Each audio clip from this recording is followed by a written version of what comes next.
မင်းရဲ့မျက်လုံးလေးများကပလဲနဲ့မူရပေါင်းဆက်ထားသလိုနဲ့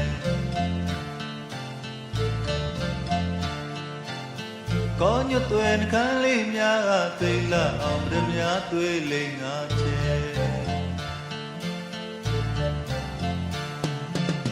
ကိုနေဟန်ချိုးကြသူရဲ့ရွှေအောင်လို့သားဝင်ဝါတဲ့သွားလေးတွေဖွေးဖွေးနှူရဲ့ပလဲလေးတွေတီးုံထားသည်နဲ့တကယ်မင်းရဲ့ကိုလုံးမဲလာရဲ့ပို့တိုက်ရနာပေါင်းစုထားသလိုနဲ့